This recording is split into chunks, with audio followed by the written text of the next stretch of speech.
Thank you all for coming. What an honor to be here at the University of Cambridge. I live in San Francisco, but I spend probably a week a month in the other Cambridge in Massachusetts, mostly with MIT.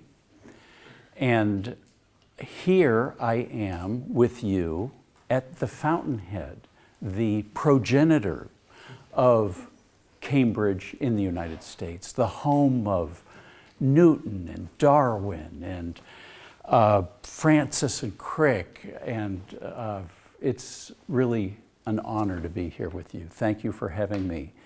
And Richard and Chris, thank you in particular for your invitation. How many people here either have started, aspire to start, or someone close to them has started their own business? Raise your hand. Okay, virtually all of us. I think then you're going to find this session timely and relevant. To start us out, I'd like to take you back to the year of my life where I learned the most about entrepreneurship, business, and life. And that was 2000 and 2001, the dot-com bust.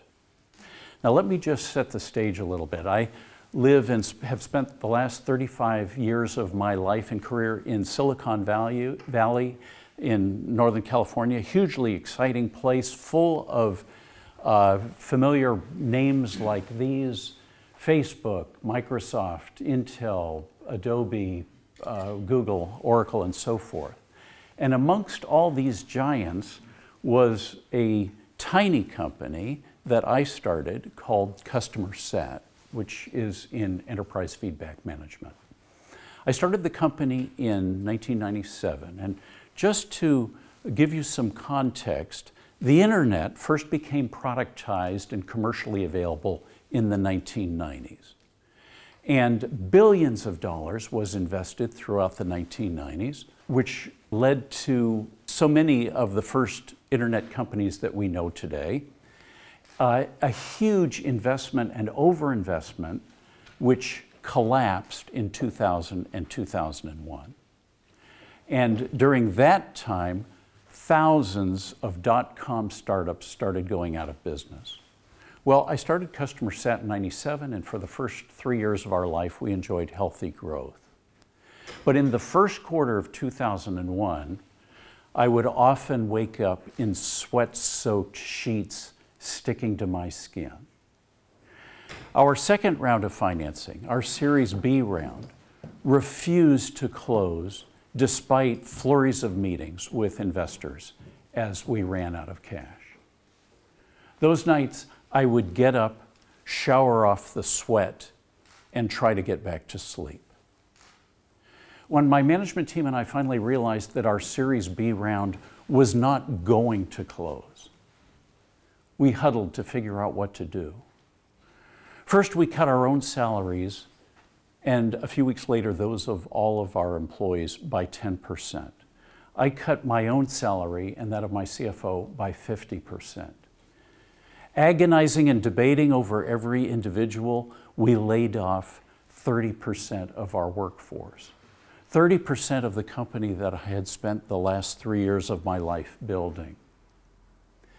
When I assembled our remaining employees to explain to them that this was the only way we could stay afloat and stay together, I felt my composure collapsing, and I broke down sobbing in front of our employees. They stood there stunned, sympathetic, and embarrassed that their CEO was crying in front of them. To help us get through, one of our investors lent us $300,000 to me, but for the company, but not directly to the company, but for me to pass through to the company, meaning that I would be personally liable for repaying the loan. Later, I would repay that investor, to whom, despite the arrangement, I was deeply grateful, by mortgaging my townhouse in Menlo Park. The second quarter of 2001, our revenues fell again. This time I reduced my salary to minimum wage, the legal limit.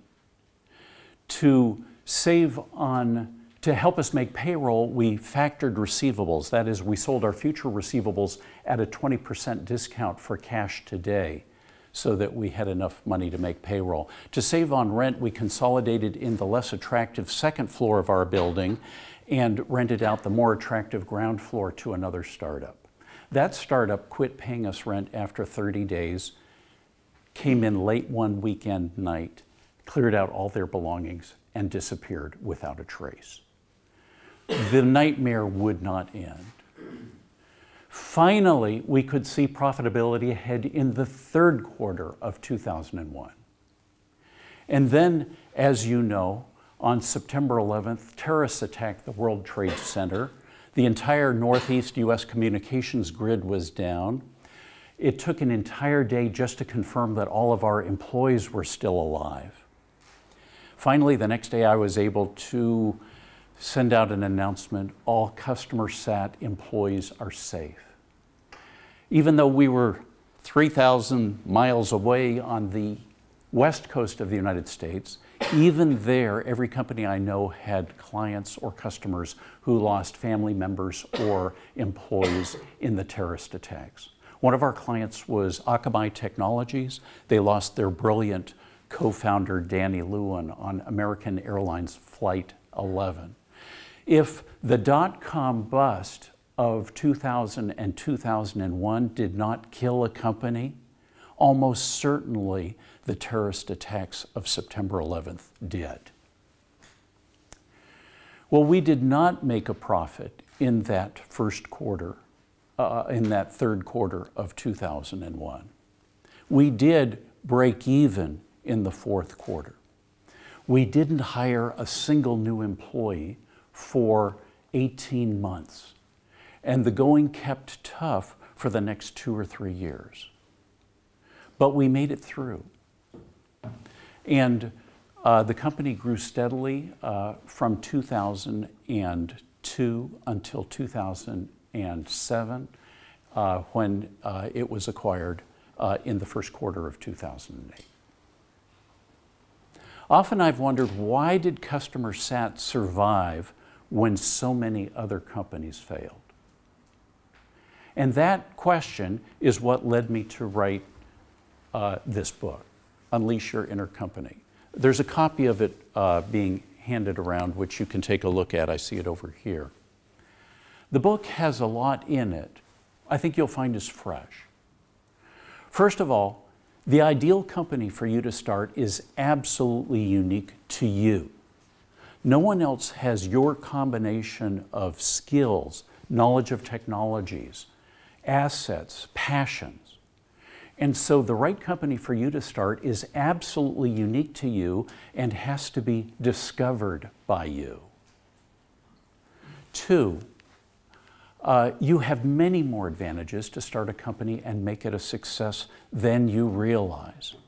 And the book helps you see all of the advantages that you have.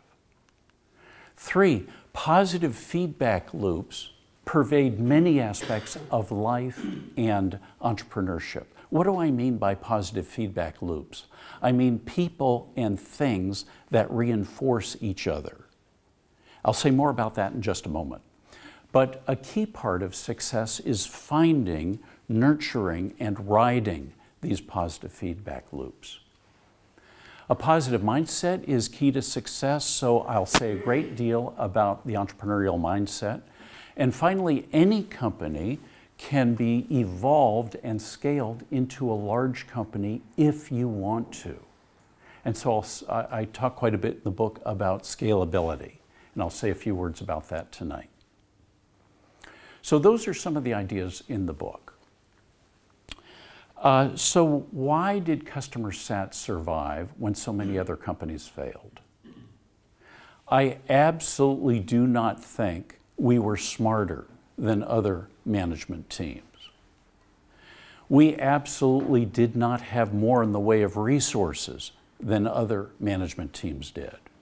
We only raised $2.94 million in the entire life of the company. Webvan, one of our clients, raised $75 million before an IPO in which they raised several $100 million and then famously declared bankruptcy 14 months after their IPO. So we certainly didn't have more in the way of resources. If I had to narrow it down to just two factors, I would say it was these. One, we cared more deeply about our business than other management teams did, about all aspects of it, about the coolness of our products, about the satisfaction of our customers, and about each other, more so than other management teams did. And two, we stuck with it longer than other management teams did. As I mentioned, it was another 7 years before the company was acquired in the first quarter of 2008. Many other startups just threw in the towel and gave up before then. So in summary, it was this combination of passion and perseverance that got us through. The very same passion and perseverance that you can muster for your startup. We hear a great deal about passion these days. Every business book today talks about passion. That's kind of old hat now. A few business books also talk about the importance of perseverance. That's more interesting. And no one is talking about how the two reinforce each other, how they form a positive feedback loop. Passion is an attitude, perseverance is a behavior. And in many aspects of our lives, our attitudes and behaviors reinforce each other. If you just stick with something long enough until you start to get good at it and then start to like it and then start to love it, that's an example of perseverance driving passion. Conversely, you know how if you already love an activity that you're deeply engaged with, the hours can go by like minutes. That's an example of passion driving perseverance. And so you can see how the two reinforce each other and form a positive feedback loop. And if you can think of any aspect of your life where you have experienced that positive feedback between passion and perseverance, that is probably a really good area to consider starting a business. So I think of passion and perseverance as similar, broadly, to the north-south and east-west axes if you're trying to climb this mountain. If you only can go along one of those axes, it's going to be hard, maybe impossible, to find a route all the way to the top. But if you have the flexibility to go along either axis, then you can find a route that will take you all the way to the top. Well, that's broadly the same way that passion and perseverance keep you going. Now within, every so often I'll hear it something like, well, my passions, what if my passions don't seem very businesslike? What if they're long hot baths, kittens, and comic books? Well, even in these areas, there are an infinite number of unsatisfied customer needs. Long hot baths. People like to read, listen to music, talk on the phone when they're in the tub. How about a floating waterproof case for my iPad or iPhone so I can do those things while I'm in the tub? Kittens. Kittens lose a lot of their cuddliness when they grow up to be cats, don't they? How about a diet or a genetic therapy that would keep a kitten its entire life? There'd be a lot of demand for that, wouldn't there be? Comic books. The hugely successful trade show Comic-Con in San Diego, California, and now in other cities around the world each year attracts 150,000 people. People dress up as their favorite comic book characters, hugely profitable. So no matter what your passion is, there will be opportunities there. You just have to find those unsatisfied customer needs. So I like to say that within areas that you're passionate about or have experienced the positive feedback between passion and perseverance, there are only two things you need to start a company and make it a success: a real unsatisfied customer need and an advantage for satisfying that need. Now, there are tons of real unsatisfied customer needs, even just in the areas you're passionate about. And as you'll see, you have tons of advantages, whether or not you recognize it. But the two are like puzzle pieces, and they have to fit together. And so the challenge is largely one of search to find the two pieces that fit each other the best. That's where you're most likely to be successful. And so those are the first two of a 10-step process that the book takes you through. Step number one is, what are your areas of passion and perseverance? And incidentally, if you're not passionate about anything, as some young people tell me they're not, the book has exercises to help you become passionate about something, starting with things you're just interested in. Mind you, it may take perseverance to develop that passion, but anyone can become passionate about something. So, and the second step is, what are unsatisfied customer needs in areas that you're passionate about? And then we come to the advantages, and then the 10th step is scaling up the uniquely differentiated business you've created. So we start by finding lots of customer needs. And they're out there. The book shows you techniques, and I'll share a technique for finding them. We test them to make sure they're real and unsatisfied, and the subset of all of the ones that we find that are both real and unsatisfied are the ones that we're looking for. Then we turn to the other puzzle pieces, your advantages. Your advantages are a subset of all of your resources. A subset of those are the ones that are applicable to a particular customer need, and a further subset of those are those advantages for that customer need. So what we're looking for are the two puzzle pieces that fit together the best. And again, that's where you're most likely to be successful. And the book shows you how to sort these opportunities and advantages from strongest to weakest fit, to cut the weakest fits off the top, to strengthen the top best fits, and then finally narrow it down to just one best fit. And that's the company that you launch and scale up. And in fact, this is the 10-step process of the book, right there. And if you look in the table of contents of the book, you'll see that the chapters align to those 10 steps. Okay? So I've just given you a quick overview to the book. Now, let me just say a few more words about the first few steps. First of all, why start with the customer need? Why not start with, say, your advantages or your resources?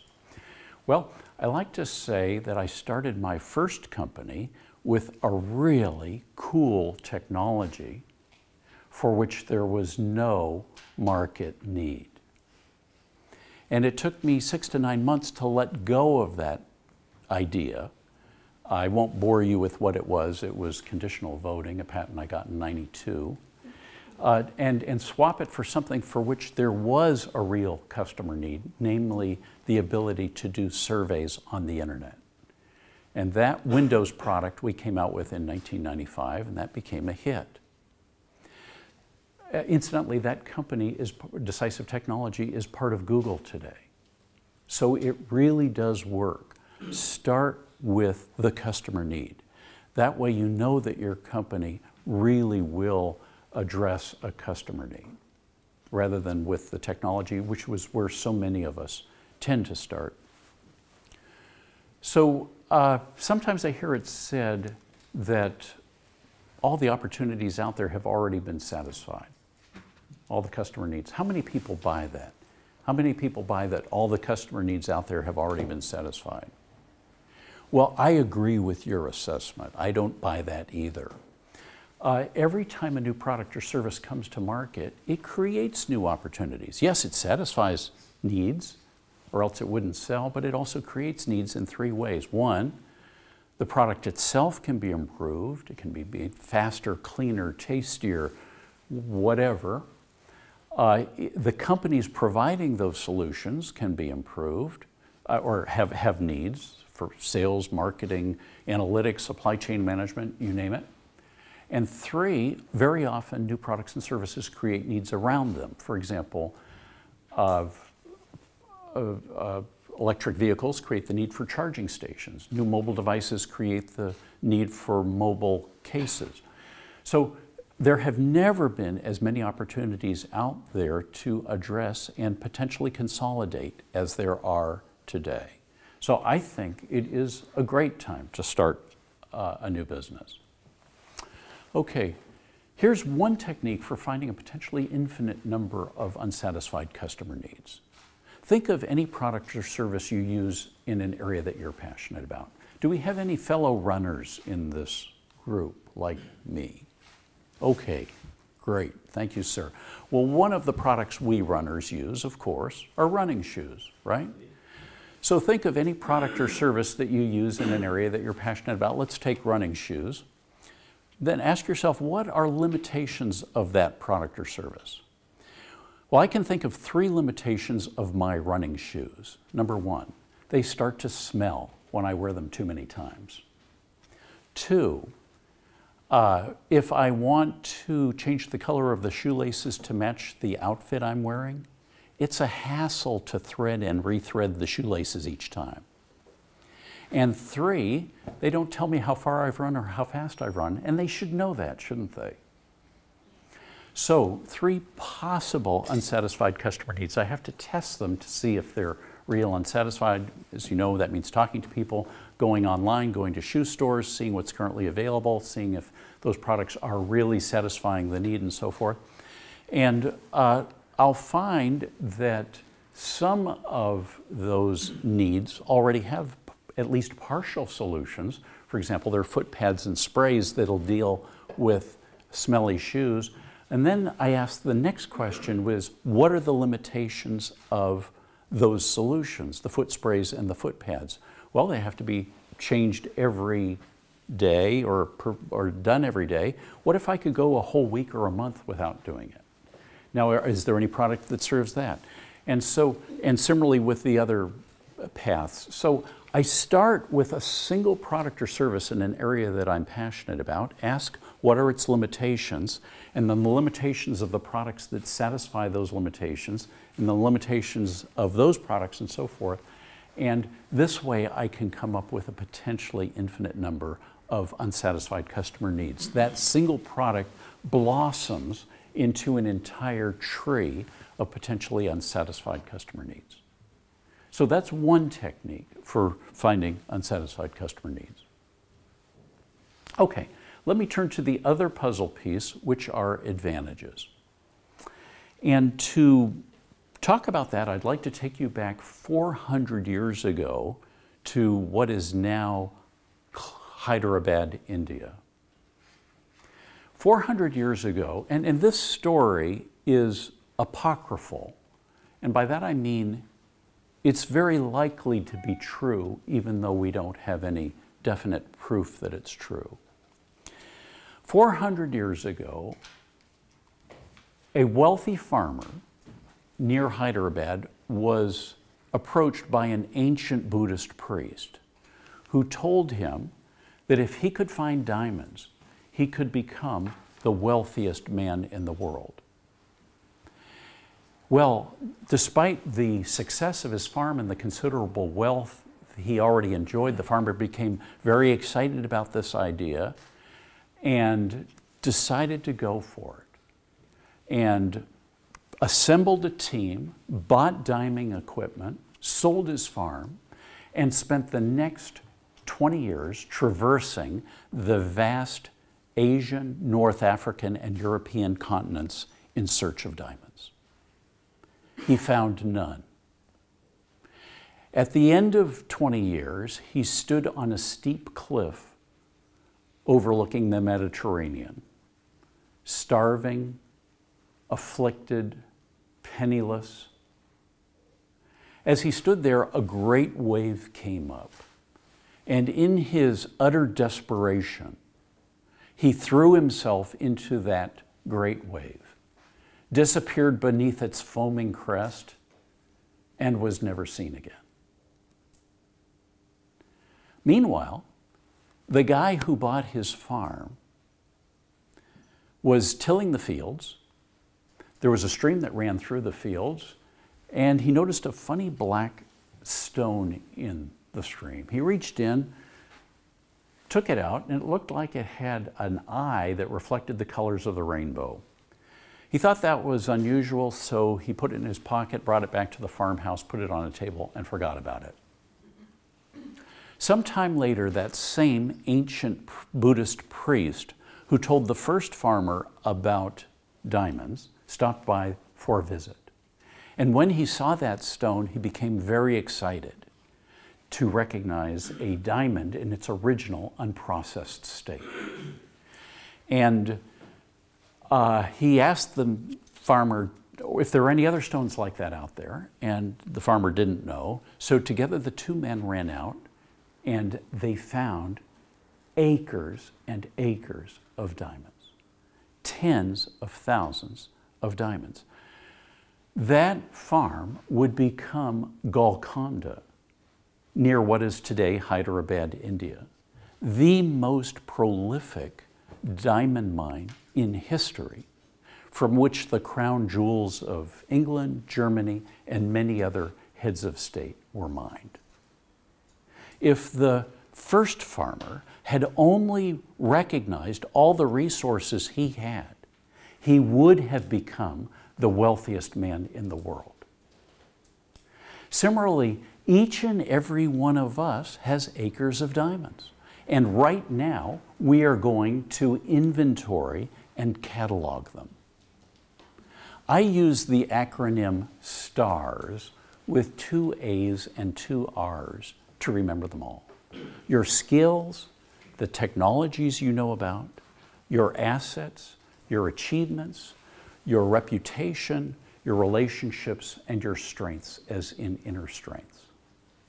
And no matter where you are in life, no matter whether you've started a company or thinking of starting one or aren't sure if you want to start one, one exercise that's very worthwhile is take out a big sheet of paper, make 7 columns on it, 1 for each of those words, put 1 word at the top of each column, and write down as many of your resources that you can think of. Here's an example. So our skills and technologies can include those that we have learned both by formal training and that we've picked up because we're passionate about those ideas. The assets can be physical, financial, or knowledge-based. Accomplishments and are there to build your self-confidence. Relationships include both personal and professional relationships, reputation, how people know you, and strengths. These are inner strengths like courage, good judgment, passion, integrity, perseverance, honesty, and so forth. Write down as many as you can think of, even if they don't think they're going to be relevant, even if you don't think they're going to be relevant. We use this chart again and again throughout the 10-step process to evaluate different customer needs that we've come up with to see where the fit is the best between the customer needs we've come up with and your resources. Now, the different resources play different roles. The skills and technologies, knowledge-based assets, and also relationships tend to be the ones most relevant for differentiating between different customer needs to assess the fit. Financial and physical assets tend to be more broadly applicable to any customer need. If you have $10,000 or 10,000 pounds, you could invest that money in any business. But if you have some unusual resources or skills or knowledge, those will be specific to some customer needs and not others. And finally, these are mainly here to build your self-confidence. It is hard to start your own business and to stick with it. And so building your confidence is something we do very deliberately, especially this last column, your inner strengths. And I devote an entire chapter to that right after I lay out the STARS model, which is called Growing Your Mind from the Inside Out. And I'd like to say a bit about that right now. So I've had the privilege in writing the book over the last 5 years, from 2011 to 2015, of working with lots of MIT professors. I just finished a term as president of the worldwide MIT Alumni Association, and over the years I've gotten to work closely with lots of our faculty. One of them is, I'm drawing a blank on Anne's last name. Anyway, one of the things she says is the only way to start a new habit, the only way to break an old habit is to start a new habit. She views the brain as like an iceberg, the mind. We're only consciously aware of about 10% of the messages that come into our mind. The remaining 90% of the signals and messages that we get, we're not even consciously aware of. But yet they register with our unconscious mind, and some of them are dangerous, harmful. Negative things that we repeat about ourselves again and again, the unconscious mind will accept as fact, and it can become a self-fulfilling prophecy. So one of the principles in this chapter is never say anything negative about yourself. To be very clear, I'm not worried about what other people think about us. I'm worried about what our most important audience thinks about us, namely our unconscious minds. So whenever one of these negative thoughts might creep into your mind, think of a specific, whatever it is, think of a specific time, no matter how small, where you did the opposite. If it was a sport, you were the star. If it was a team, you brought everyone together. If it was directions, you got us there without looking at the map. If it was a social situation, you put everyone at ease. No matter how small, write down every detail of that. And Professor Anne Graybiel is the name I was trying to think of before in Brain and Cognitive Science at MIT. Let that positive thought and image squeeze the negative thought out of your mind, and let that become your new reality. So that's one of the principles in this chapter. Here's another one. When I was in my mid-30s, I accepted the fact that I'm gay. Most people would not view that as an asset from a business standpoint. I disagree. For me, it has been an asset in 5 different ways. Number one, when you're growing up gay, you know absolutely, with absolute certainty, that some of the world's routine assumptions are wrong. People routinely assume that guys are attracted to gals and vice versa, don't they? You know that it's not universally correct. And so growing up gay has helped me not necessarily accept the status quo, think outside the box, and that's made me a better entrepreneur and manager. 2, it wasn't socially acceptable to be openly gay when I was growing up, so at least some of the energy I might have put into dating, I put into sports and studying and career instead. Today, 30 years later, I am hugely enjoying the benefit of that early investment. Maybe I wouldn't have gone to MIT if I hadn't been gay.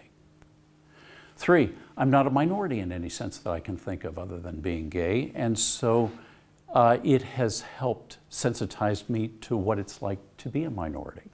4, when people see I'm not trying to hide my sexual orientation, it helps build trust between us because they can see I'm being honest with them. And 5, I think it further conveys that I have strength in reserve if I can be open about the fact that I'm gay. Similarly, if there is some aspect of yourself that you genuinely cannot change, find a way to view it as a strength. Set the bar very high. Don't use this as an excuse to accept some aspect of yourself that you can change and would like to change. But if you genuinely cannot change it, if you can find a way to view it as an asset, it'll be hugely empowering for you, as it was for me, and that aspect of yourself will become one of your strengths. A few years ago, I was giving this very same talk to a group of undergraduates in Guatemala. And about halfway back in the auditorium, a young man was sitting, and as I spoke, he slowly raised his fist to his chest like this and gently pressed it against his chest like this. And at first, I thought it was some small gesture of agreement or support for what I was saying. But then, when I looked again, I saw he wasn't making a fist at all. His hand had no fingers on it. And I imagine he was saying, "This I cannot change. This is my strength." So again, if there is some aspect of yourself that you genuinely cannot change, find a way to view it as a strength, and it will become one of your strengths. How many people here use PowerPoint? Okay, great. Well, here's a PowerPoint tip. Add a kitten, cat, or puppy to the slide. That'll make it more engaging. But this is not about the cat. You see that point on the carpet up there. Well, I can't lift up that point on the carpet very high, can I? Unless I also lift up all the points around it.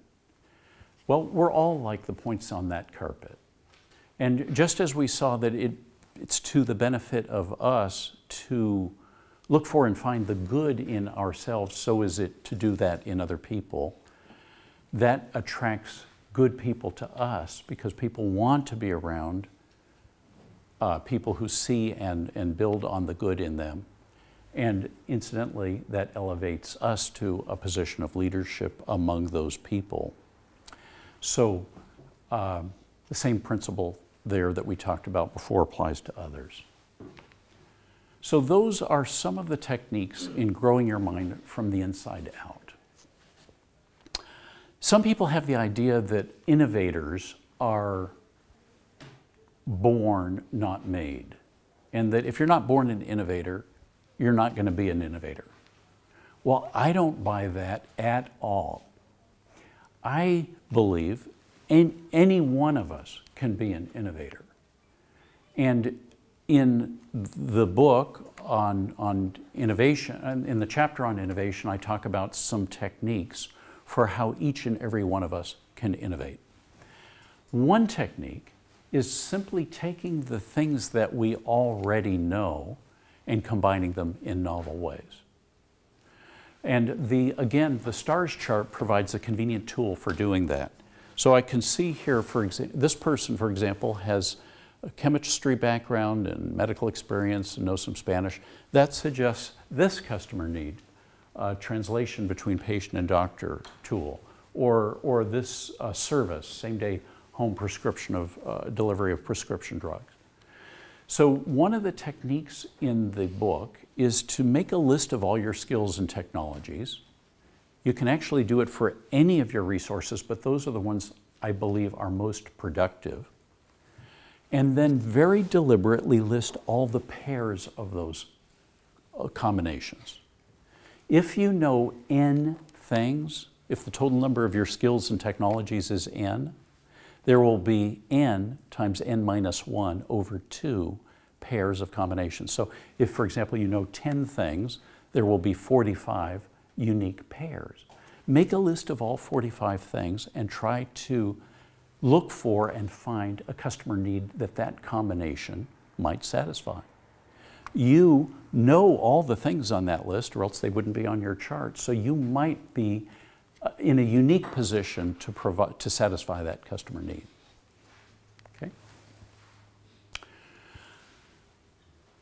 By the mid-2000s, our code base at Customer Sat had become full of performance bottlenecks, security holes, and bugs. The result of too many quick fixes by too junior engineers. I lost a VP of engineering because the problems with our code base just seemed insurmountable.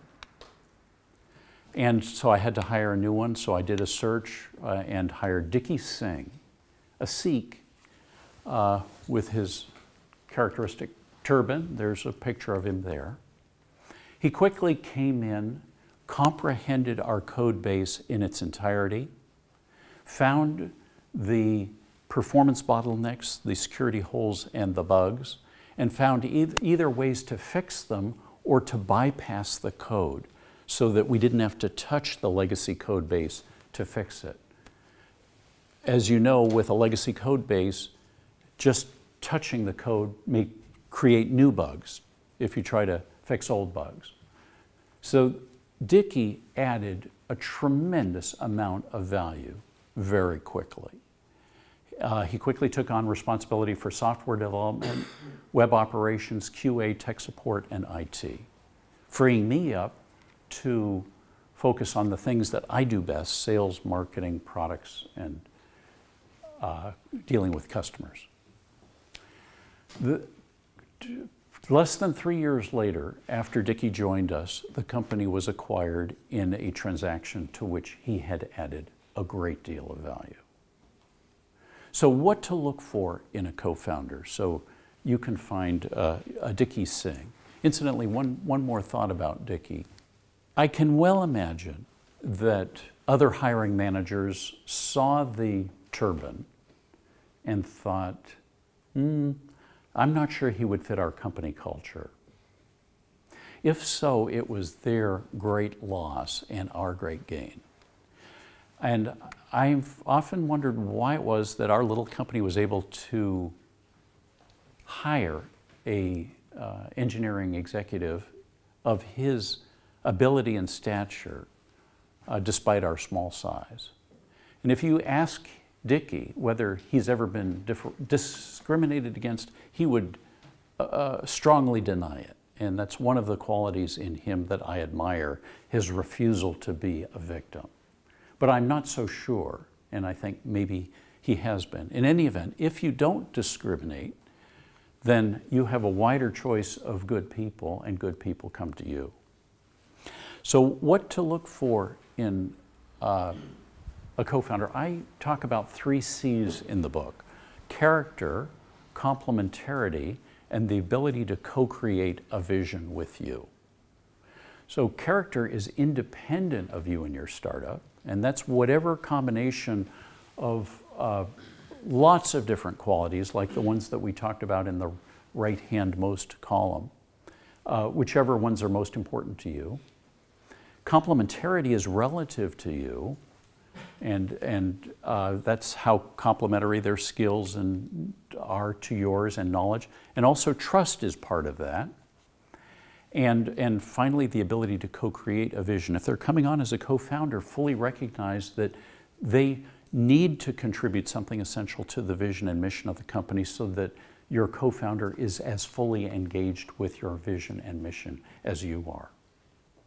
So I've often said there's no one in the world I would rather start another company with than Dickie Singh. And indeed, since we sold Customer Sat in 2008, he and I have started what is for me my third company, Pies, which is a mobile intelligence platform.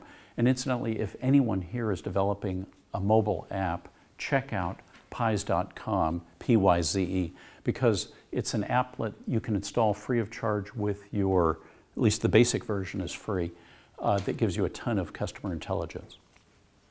Yes? That's independent of your mission. It's kind of like the absolute value of the person.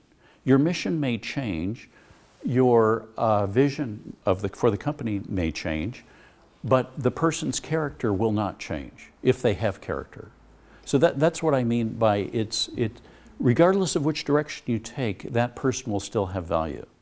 Whereas if you go in a different direction, let's say the person has hardware skills and you're a software person, but you get out of the hardware business, then you lose that aspect, but you still retain the character.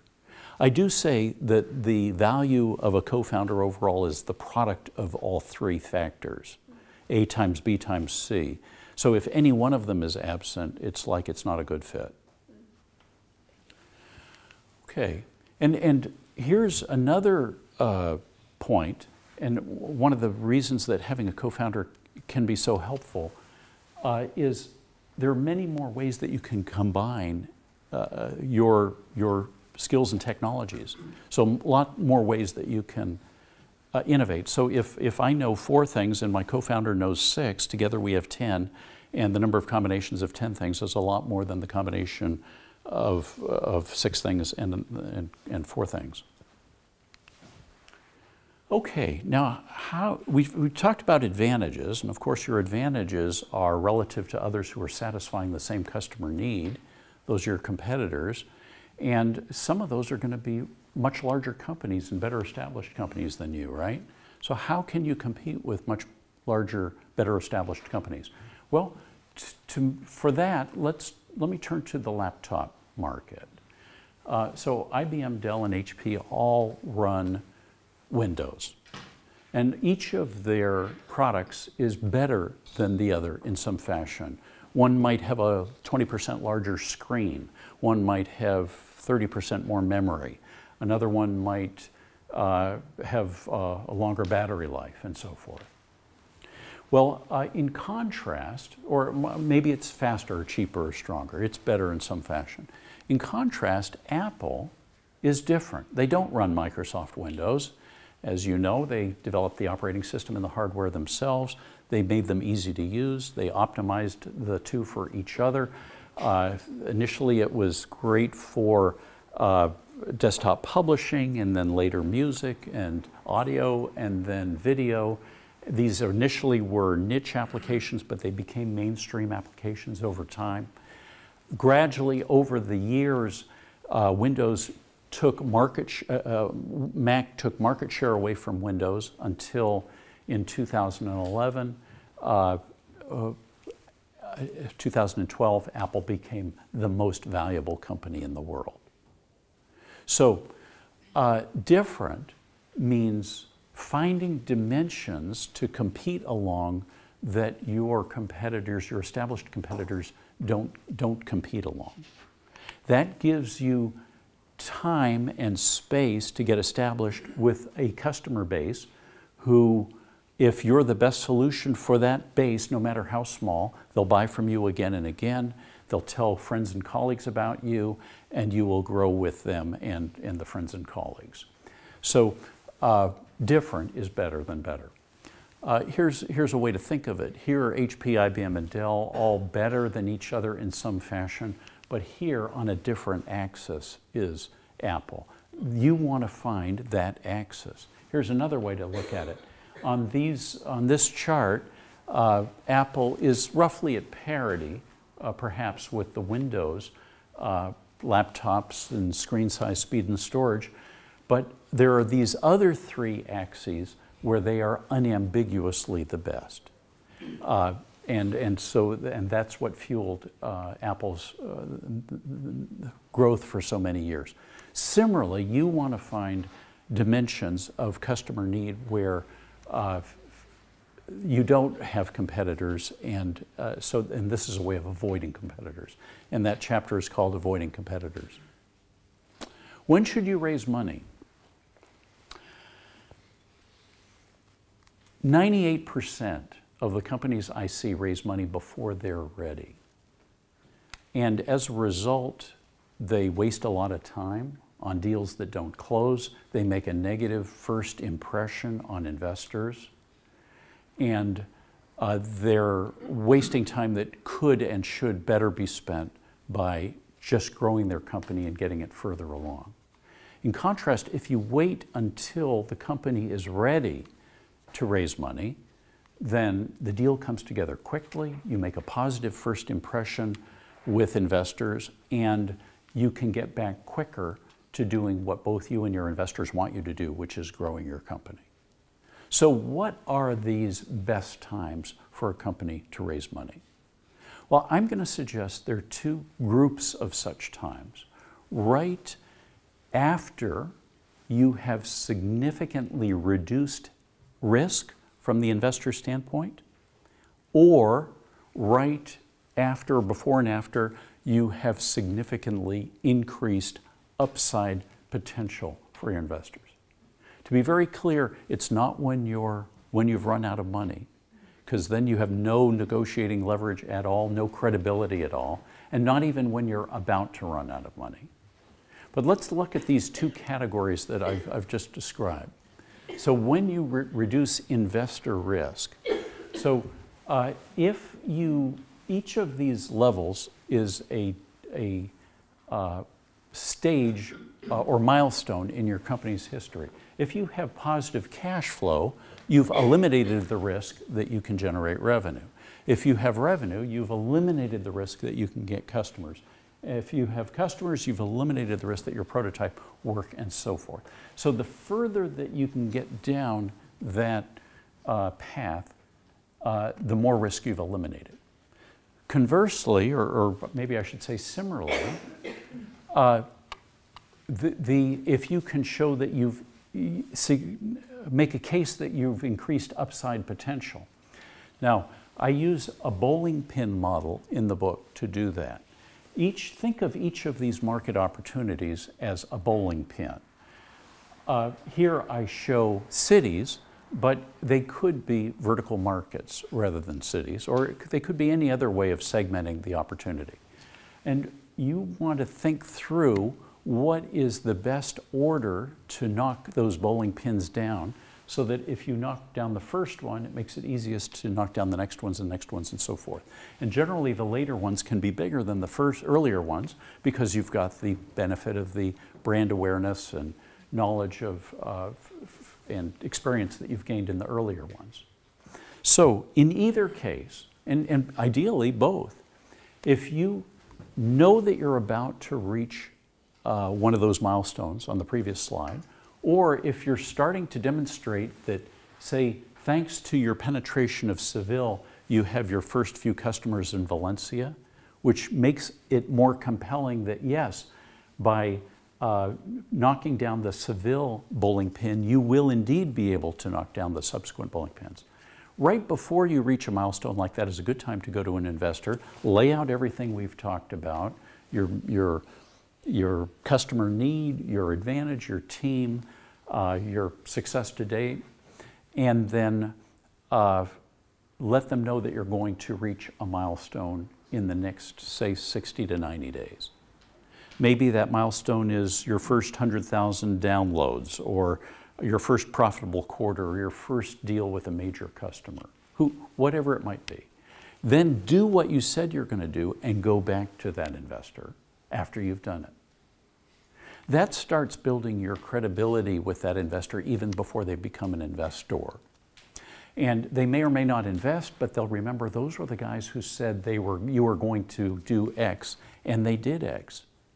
And so maybe they'll come in on a subsequent round or say good things about you.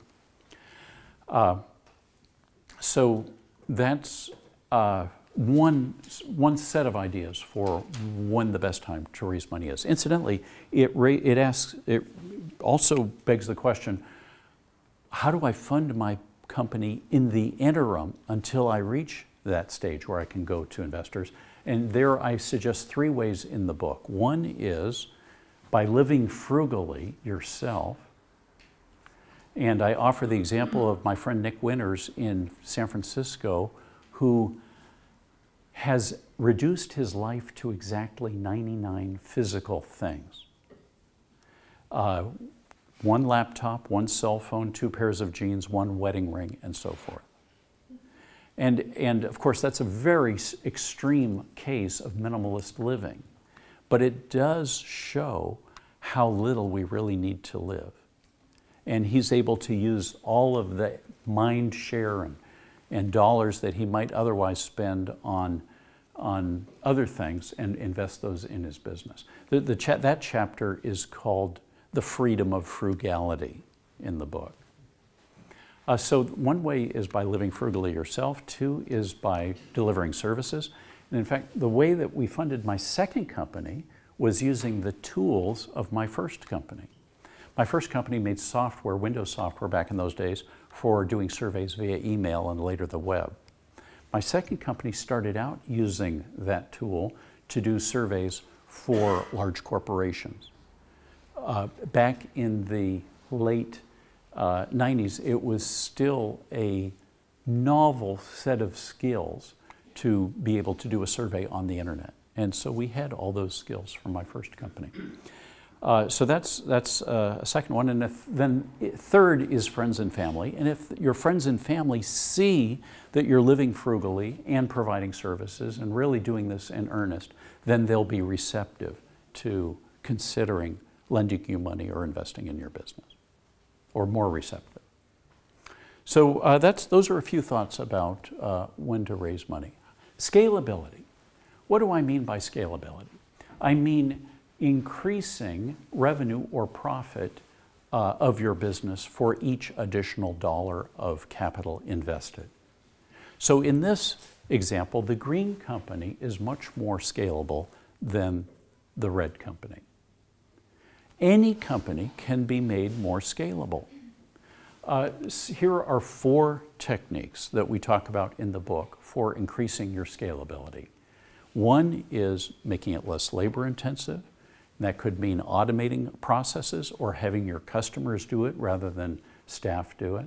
So if your customers can configure your product online rather than have to have salespeople do it, that's a more scalable approach. More automated, and the red company is probably more labor intensive than the green company. More network effects, and there's a whole chapter on business models that attract where different types of customers or the same type of customer attract each other, either one-sided or two-sided or multi-sided network effects. And finally, more intelligence in the product. The more intelligence you can factor in, that doesn't cost anything in terms of cost of goods. It may require some additional development or licensing or something, but it's a fixed cost generally to incorporate intelligence into your product or service, which means you have a higher value product or service that you can either sell to a bigger audience or at a higher cost, higher price. So those are some ideas on scalability. Let me conclude by talking about ethics. What does ethical mean? Well, usually when we use the word, it means something like considerate and honest and caring, these kinds of things.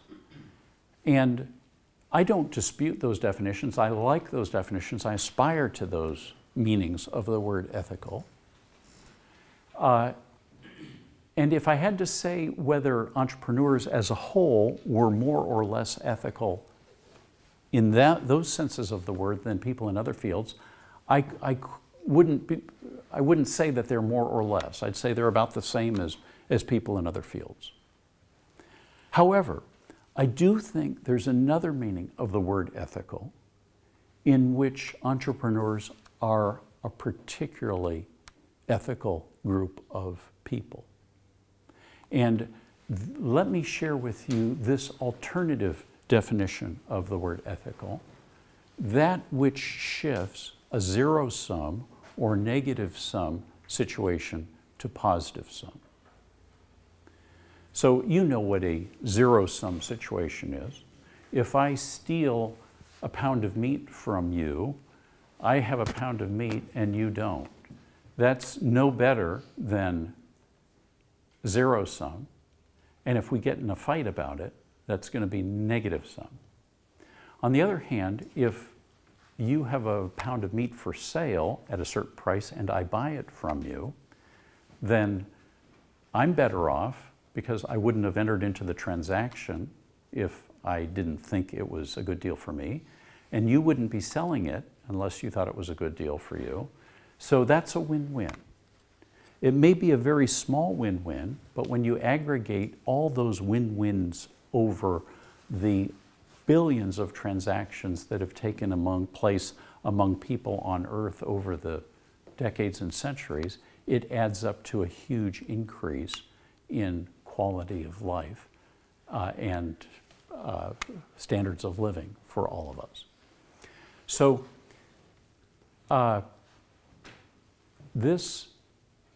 entrepreneurs are uniquely ethical according to this definition, in my view, because they find new solutions to customer needs that did not exist before. The solutions did not exist before. And so that creates an opportunity for win-wins where they did not previously exist. And so given that, I think entrepreneurship is one of the most ethical career choices you can make, because you're finding new solutions to customer needs and making the world better that way. The late great founder of Apple, Steve Jobs, was often criticized for not being very philanthropic. And indeed, in his life, he wasn't very philanthropic. But I don't agree that that means he wasn't a highly ethical person and leader. Look at all the good he did in the world. He made computing readily accessible to all of us through the Mac, starting back in the 1980s. Before that, it was a high priesthood that had to use things like MS-DOS. If anyone is as old as I am here and can remember MS-DOS. He has brought entertainment to people through products like the iPod. He's enabled people to stay in touch with their families through FaceTime and the iPhone. He's brought computing into education. He's provided employment for 100,000 people at Apple, plus potentially millions of others who are part of the larger supply chain of Apple and who are developing apps for Apple products. He has done a huge amount of good in the world, in my view. So he qualifies squarely for this definition of ethical in my mind. Well, we've talked about starting with a customer need and recognizing all the advantages that you have, seeing how there are tons of needs out there, how you have many more advantages than you realize, what to look for in a co-founder, when to raise money. There's much more in the book. I'm sorry I don't have time to cover all of it today. But the beautiful thing about entrepreneurship is you don't need permission. You don't need credentials, despite the fact that all of you here at Cambridge have impressive credentials. You just need to go out and do it. So let's go out there and have fun doing it. Thank you very much.